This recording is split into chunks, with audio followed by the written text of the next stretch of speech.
Hello, it's me once again with another video, and before I get into it, be sure to like, comment, favorite, subscribe down below, click the little belly thing so you don't miss anything. So today I'm going to do something just a little bit different than what I've done in the past here on this channel. I'm going to talk about a new release. Now, on May 24, 2019, an album got released by a band I absolutely love ever since the first time I heard them back in 2009, and that would be Black Oak, Arkansas, and their latest release, Underdog Heroes. Now, it's been quite a while since Black Oak, Arkansas has released an album of, I believe, all original music. I think it's more than 30 years, or so it says online, which is quite a long time when you think about it, but they have been touring, they have been doing stuff, and so I thought, you know what, for my first album I'm going to review of a new thing, I'm going to do one of my favorite bands, and to me one of the most criminally underrated band of all time, Black Oak, Arkansas. Features the great Jim Dandy on vocals. What can you say about Jim Dandy? The closest thing I can really compare Jim Dandy's voice to is a lot more softer version of Captain Beefheart, which is saying something, because I do like Beefheart.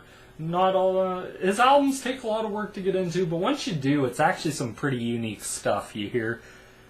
Ricky Lee Reynolds is on rhythm guitar on this album.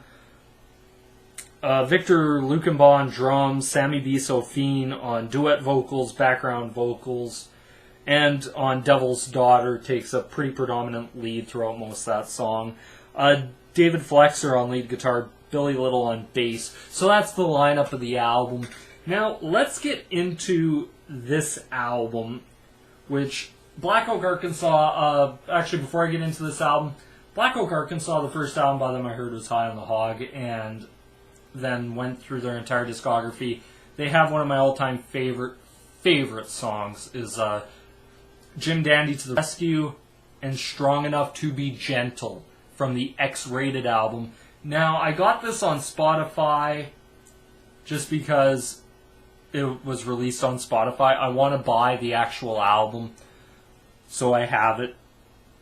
Just, to me, it's one thing I've always loved to do. But actually, now let's get into this album. It starts off with a nice little ballady song of Let It Show. Great way to show off rhythm guitar. It kind of has like that Leonard Skinner intro type pattern.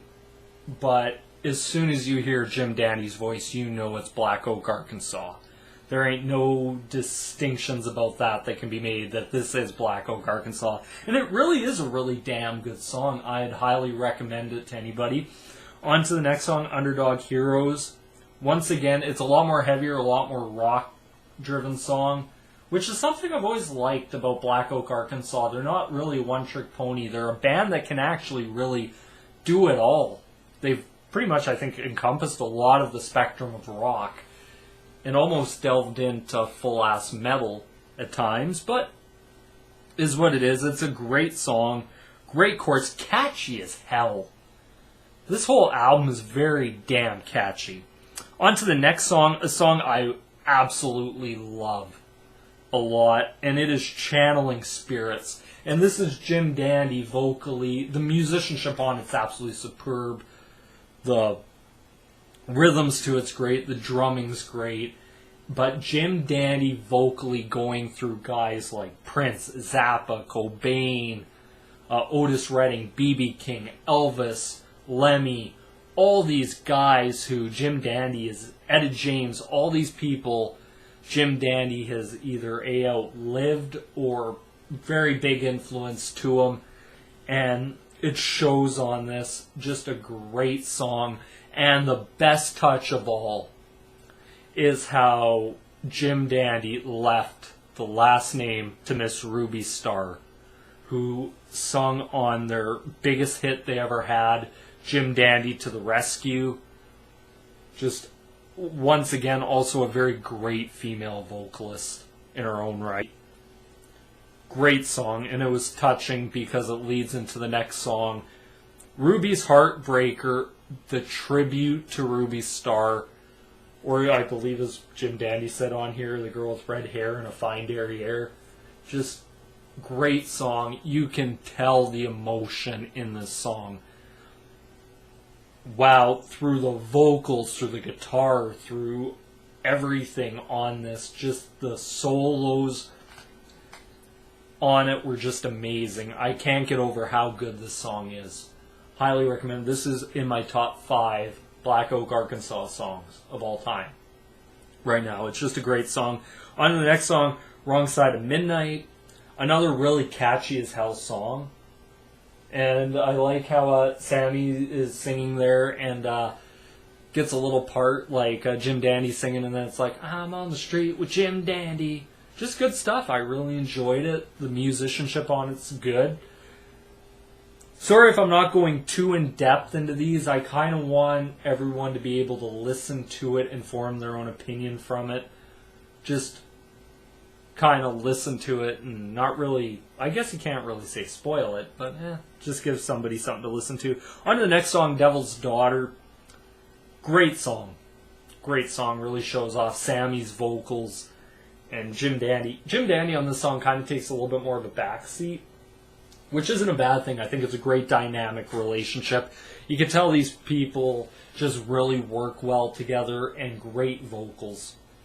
On to the next song, Arkansas Medicine Man, about the Native Americans and Medicine Man, catchy as hell. The chorus I've been singing, like, these choruses are so damn catchy that I've just been listening to this again and again and again and again and again. Just because it's catchy, I can't get it out of my head. It's infectious. It's really good. On the next song, Do Unto Others. Another good song.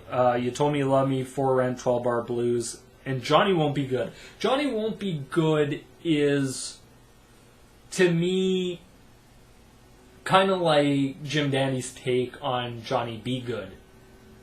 How rock and roll, like Johnny Be Good was one of the first rock and roll hits, I believe.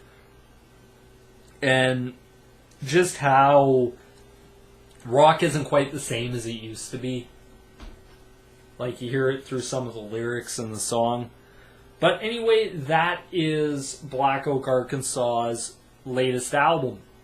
Now, my general thoughts after listening to this is one fantastic listen album. I highly, highly, highly recommend if you're a fan of Southern rock. If you're just a music fan in general, give this album a listen. It absolutely blew my mind.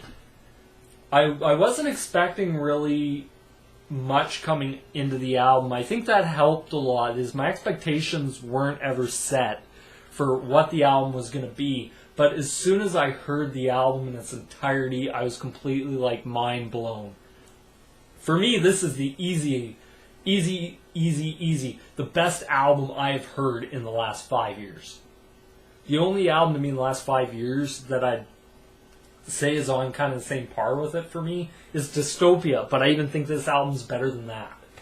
And Dystopia was by Megadeth, one of my favorite bands as well, but it's really good. The moments on it, the peaks, the valleys throughout this, the emotion, you can tell this is an album that really was fine-tuned, crafted. Jim Dandy Mangrum, man, still has it. Ricky Reynolds, man, great. The entire band on this, spot on, great job, amazing, amazing record. I highly recommend this. I can't recommend this enough. Even if I had to give it a grade, 5 out of 5. This is, to me, one of my all-time favorite records. This is going into my album rotation for probably the rest of my life. This is how much I like this record. But anyway, that's my thoughts and opinions on this.